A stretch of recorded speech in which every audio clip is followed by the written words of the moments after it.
Ya, Bali United berhasil mengalahkan klub asal Filipina, Laguna FC di turnamen AFC Cup dengan skor akhir 2-5. Gol Bali United dicetak oleh Spasojevic di menit 27, asis dari Irfan Jaya. Lalu bisa disamakan oleh Laguna di menit 30 lewat Syam, asis dari Trujillo. Selanjutnya, Bali United bisa menciptakan banyak gol nih di menit 33 lewat Haudi Abdillah, asis dari Eberbesa. Gol ketiga lewat Rashid di menit 53, asis dari Privat Barga.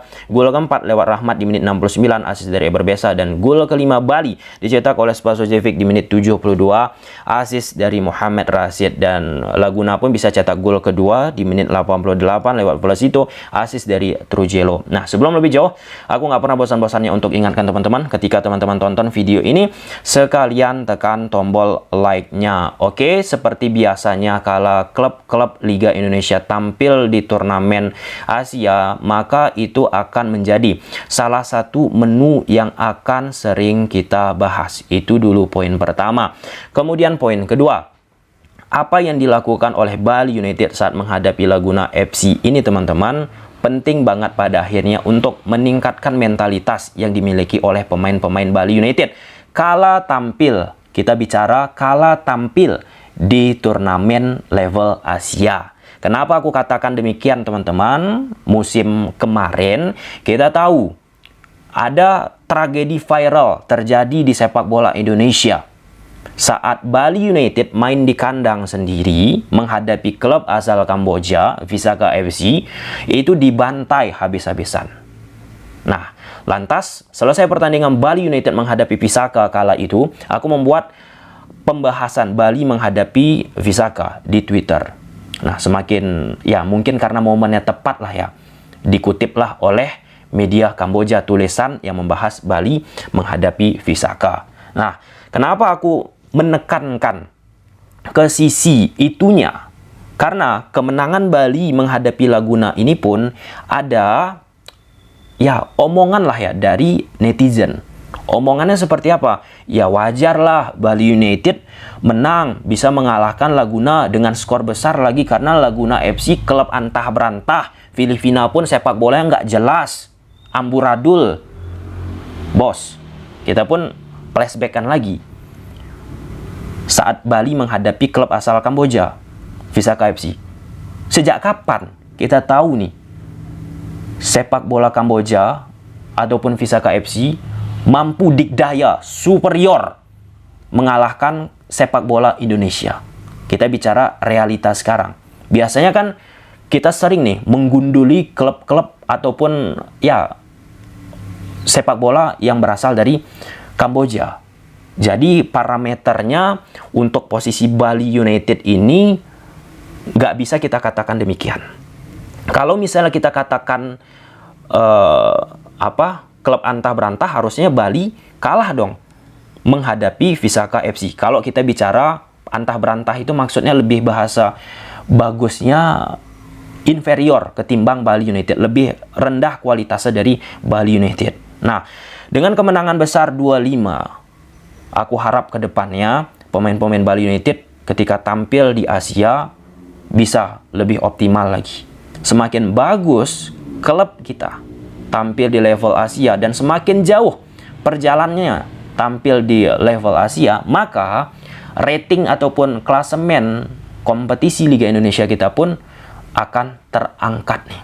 Sebaliknya juga PSM Makassar pun semoga jauh nih perjalanannya. Itu untuk poin kedua. Oke, untuk poin ketiga, aku jujur cukup impress apa yang dilakukan oleh Coach Teko tentang nggak terlalu banyak melakukan spam crossing. Kita bicara dalam ruang lingkup turnamen Asia ya teman-teman. Kita nggak usah dulu bahas Liga 1 Indonesia. Aku percaya teman-teman yang sudah lama subscribe kanal YouTube Tommy Deski ini pasti sudah menonton juga kala Bali United tampil di Asia yang kita bahas menggunakan grafis taktikal. Salah satu hal yang terlalu klasik dilakukan oleh Teko, spam crossing saat menghadapi Kedah, saat menghadapi Visaka di turnamen Asia musim lalu. Sehingga lawan pun mudah untuk mengantisipasi attacking yang dilakukan oleh Bali United. Nggak ada kreativitas, nggak ada kreasi. Saat Bali United menghadapi Laguna FC ini, Bali United bagus banget aku rasa opsi-opsi yang mereka lakukan lewat umpan-umpan terupas mereka lakukan, lewat kombinasi di sektor sayap kiri, sayap kanan dilakukan oleh Bali United, dan itu aku rasa lebih efektif ketimbang kalau terus-menerus melakukan spam-spam crossing yang dimana itu sudah mampu dibaca oleh pemain-pemain lawan kala menghadapi Bali United. Kemudian poin kelima, di laga ini yang kita soroti itu tingkat hati-hatian pemain yang berada di atas lapangan. Secara spesifik pemain-pemain Bali United. Aku mengerti teman-teman, ini rumput sintetis men. Mungkin teman-teman yang sudah pernah main sepak bola di rumput sintetis pasti merasakan lebih berhati-hati, lebih aware nih ketika bermain bola di rumput sintetis. Takut cedera, takut apalah, inilah, itulah. Akibat terlalu berhati-hati pemain Bali United teman-teman, maka ada 3-4 kali sampai marah nih Adilson Maringga, kiper dari Bali United, nggak ditutup tendangan jarak jauh yang dilakukan oleh pemain-pemain Bali United. Syukurnya nggak ada tuh tercipta sebuah gol, dan tentu berkat antisipasi yang dilakukan oleh Adilson Maringga. Dan puncaknya yang aku lihat dari situasi gol Sham di menit 30, pemain Laguna asis dari Trujillo, bisa kita saksikan. Pemain Bali United pun ketika ingin melakukan duel, challenge 1 lawan 1, Muhammad Rashid dan pemain-pemain lainnya sedikit hati-hati. Nah, implikasinya kalau kita komparasikan dengan Laguna FC, pemain-pemain yang sudah sering bermain di rumput sintetis, mereka lebih lepas, lebih berani untuk melakukan duel dan berani mengambil resiko, dan tercipta sebuah gol. Setelah Bali United bisa menciptakan gol kedua, ini merubah memang lagi konstelasi permainan di atas lapangan, dan berpotensi Bali United bisa ciptakan gol ketiga di menit 42 dari titik putih penalti lewat Spasojevic, tapi tendangan Spasojevic terkena tiang gawang. Nah, malapetaka didapat oleh Bali United sebenarnya teman-teman di penghujung babak ke-1 lewat titik putih penalti yang didapat oleh Laguna. Ini key point paling penting di sini, krusial. Adilson Maringga berhasil menepis tendangan penalti yang dilakukan oleh pemain Laguna nomor 8. Posisinya kan 1-2 tuh. Coba kalau posisinya masuk 2-sama. Mentalitas pasti berbeda. Jalannya pertandingan pasti beda. Oke, Bali United unggul di babak pertama 1-2. Masuk babak kedua, dihajar oleh Bali United. Semakin pede nih. Lebih nyaman, lebih tepatnya permainan teman-teman. Lebih berani Bali United untuk bisa melakukan penyerangan. Selanjutnya, salah satu titik lemah yang dimiliki oleh Laguna FC, yang aku pun berpikir nih, mengapa Bali United tidak terlalu banyak spam-spam crossing, karena titik itu titik yang lemah banget dimiliki oleh Laguna FC. Apa? Fullback kanan, fullback kiri. Poin pertamanya. Kemudian titik lemah dari Laguna FC itu berada di posisi double pivotnya. Mereka ketika melakukan attacking teman-teman di atas kertas pakai pola 1-4-2-3-1 ataupun bisa berubah menjadi 1-4-3-3. Ketika fase defending mereka pakai pola 1-4-4-2 atau bisa jadi juga 1-4-2-3-1. Fullback kanan mereka lambat, cenderung secara kualitas duel 1 lawan 1 nggak begitu proper, termasuk fullback kirinya. Ditambah lagi jarak antar lini yang terlalu lebar, gapnya muncul antara lini tengah dengan lini belakang. Nah, kenapa aku katakan double pivot dari Laguna FC, lebih tepatnya nomor 14 teman-teman, Bonaken, jadi titik lemah? Dia lambat banget, kayak batang kayu. Bali United pemain-pemainnya di depan cepat-cepat, batang kayu nomor 14 ini tadi nggak bisa membantu 4 pemain belakang yang diciptakan oleh Laguna FC.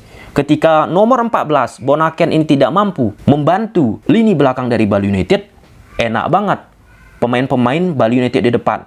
Di kiri Irfan Jaya punya kecepatan, di kanan Frifat Varga punya kecepatan, dibantu lagi Eber Besa punya kecepatan. Dan akibat situasi itu, terus di situ-situ aja dihajar oleh Bali United, dihajar, dan tercipta beberapa gol lewat fullback kanan yang tidak bagus dari Laguna FC dan gol-gol lainnya. Oke, memang kita pun harus akui dari sisi kualitas pemain Bali United lebih unggul. Tapi kita pun nggak bisa lupakan, kalau kita bicara hitung-hitungan kualitas, Bali United menghadapi Visaka, kita kembalikan lagi teman-teman. Bali United kualitas lebih unggul. Tapi Visaka bisa mengalahkan Bali. Nah, dalam konteks ini pun, iya, Laguna kualitasnya nggak bagus, lebih bagus Bali. Tapi kalau misalnya Bali pun nggak punya opsi-opsi lain di atas lapangan untuk bisa bermain, maka Bali ini pun dihajar nih. Nah, memang ada satu titik yang aku sempat bertanya-tanya nih, lebih tepatnya di babak pertama, kalau Bali pun masih kesulitan di periode 10, 15, sampai 20 menit. Laguna FC di atas kertas ketika tanpa bola mereka pakai 1-4-2-3-1 ataupun 1-4-4-2 teman-teman, bentuk shape defendingnya. Melakukan pressing nih, pressing. Lini depan pressing, kemudian lini tengah ikut pressing. Antara lini belakang dan lini tengah dari Laguna FC ini nggak kolektif. Memunculkan apa? Ruang. Nah, untuk bisa Bali United memanfaatkan ruang di antar lini itu nggak begitu bagus aku rasa. Nggak begitu bagusnya apa? Ketika sudah ingin dicoba oleh pemain Bali United, misalnya build up dari belakang, Dolah ataupun lewat Audi Abdillah, disirkulasikan bola itu ke sektor sebelah kiri, lewat Irfan Jaya diberikan bola, ataupun di kanan ada Freeport Berga, kesulitan untuk bisa memutar balik badan. Padahal jika berhasil tuh memutarkan badan teman-teman dengan double pivot yang dimiliki oleh Laguna, terkhusus nomor 14, Bonaken tadi sebagai defensive midfielder teman-teman, holding yang lambat, maka akan lebih banyak nih ruang-ruang yang didapatkan Bali karena berhadapan langsung dengan 4 pemain belakang yang dimiliki oleh Laguna tanpa ada screening yang dimiliki oleh Laguna. Nah, itu aja sih yang aku sayangkan. Tetapi dengan situasi kesulitan Bali United melakukan hal demikian, pelan-pelan Bali United pun bisa beradaptasi dengan rumput sintetis dan bisa mengoptimalkan lah ya situasi-situasi yang bisa memang betul-betul diciptakan gol. Oke, ini membanggakan untuk sepak bola Indonesia teman-teman. Perlu kita lihat Bali United sampai ujung turnamen ini. Seberapa jauh dia? Harapan aku, ya Allah, semoga jauh posisi Bali United. Coba gimana menurut teman-teman? Jalanan pertandingan? Silahkan tulis di kolom komentar. Bye.